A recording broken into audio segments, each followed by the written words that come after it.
Okay, let's do a couple problems involving the properties of exponents.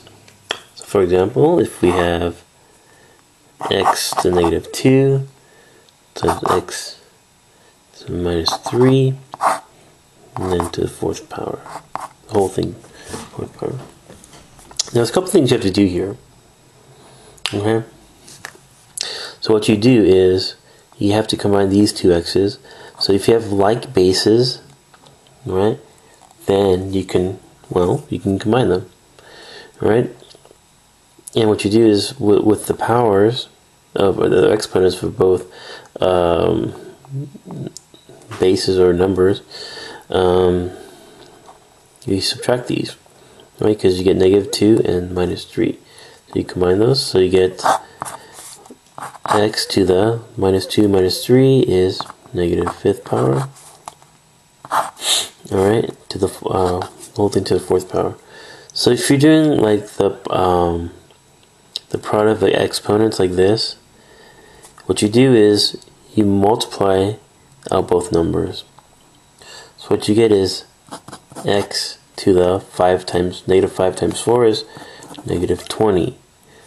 You can either leave your answer like this, or another way of writing this is 1 over x to the 20th power. Because this negative number, this negative sign right here, converts this base into a fraction. That's what this means. Alright, let's keep going on. Let's try something a little more involved. How about we have 2y cubed times 3x y cubed. Divide that by 3x squared times y to the fourth. Okay, so what we can do is we can try to combine first the top numerator part, and then we can see if we can cross cancel anything from the top and the bottom. So we have a 2 times 3, which is 6. Right? X doesn't really combine with things, so we just write it down. However, the y cubed, and we can combine these two y's right here. Okay? So it's y cubed times y cubed, which is going to be y to the, so we add both of these numbers. So it's 3 plus 3, which is y to the 6th power. Alright, divide that by 3x squared y to the fourth. Now let's see if we can cancel any numbers. Okay, so 6 divided by 3, well, 3 cancels, and 6 becomes 2. Let's see, x, here's x to the 1 power, right? And 2, so x cancels, alright? And 2, we have 1 left over.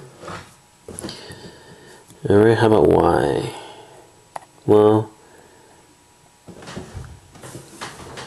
we have, let's see, 6 minus 4, so we can rewrite this as, well, we don't have to rewrite it.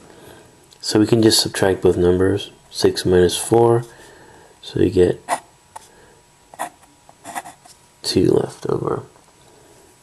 So the final answer is going to be 2, alright, y squared over x. Let's try one more.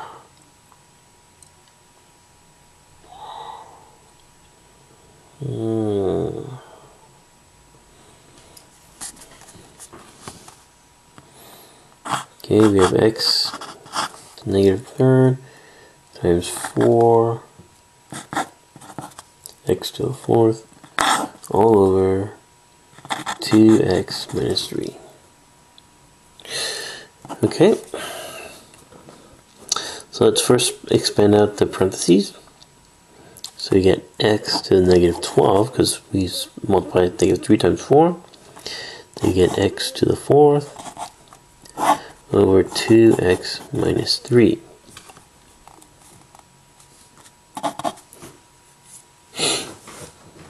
Okay. Now there's something you have to kind of realize here, is that here in the denominator, you have 2x minus 3. However, if we flip this x to the 3, what happens is that it actually becomes just x cubed, because